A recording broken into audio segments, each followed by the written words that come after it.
Good evening, dear televiewers. Welcome to English Module 2 for Season 9 in DepED Hour, Tele-Turuan.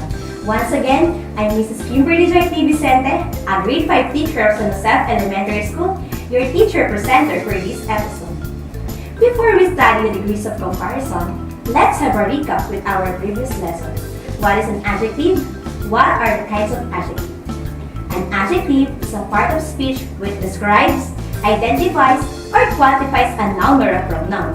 So basically, the main function of an adjective is to modify a noun or a pronoun so that it will become more specific and interesting. The kinds of adjectives are descriptive adjectives, adjectives of number or quality, demonstrative adjectives, possessive adjectives, and last, interrogative adjectives. Let us proceed. Degrees of comparison refers to adjectives being written in different forms to compare one, two or more nouns, which are words describing persons, places, and things. The three different forms of comparison are the positive, the comparative, and the superlative. The positive is the form of adjective that describes one noun. The comparative forms of adjectives compares two nouns. The superlative form of the adjective compares more than two nouns. Most comparative form of adjectives are formed by adding ER to the positive form of the adjective. Most superlative forms of the adjective are formed by adding ESC to the positive form of the adjective. I have here different examples.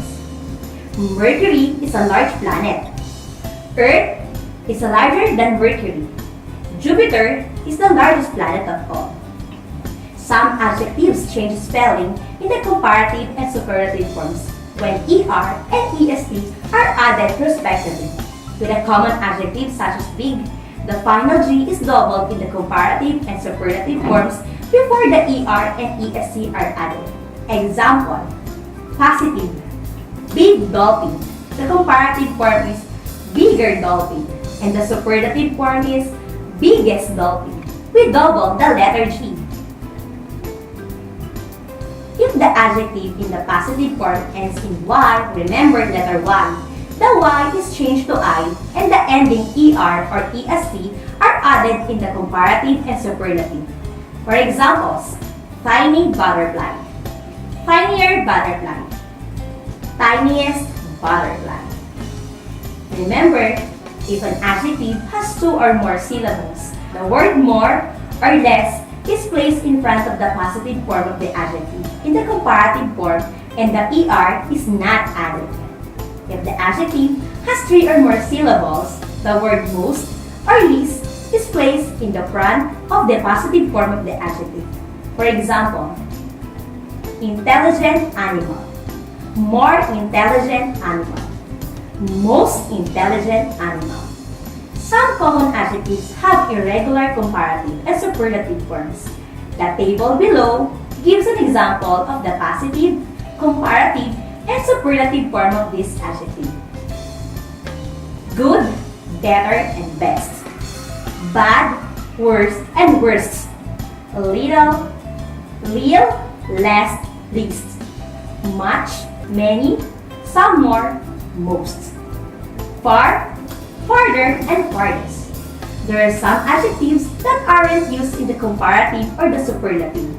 This would include absolute, adequate, cheap, complete, devote, entire, fatal, final, ideal, impossible, irrevocable, manifest, minor, paramount, perpetual, preferable, principal, sufficient, unanimous, unavoidable, unbroken, unique, universal, and whole.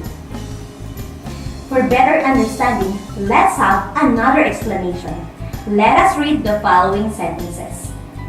John is tall. Peter is taller. Harry is the tallest of the three. In sentence 1, the adjective tall merely says something about John's height. It doesn't state how tall John is.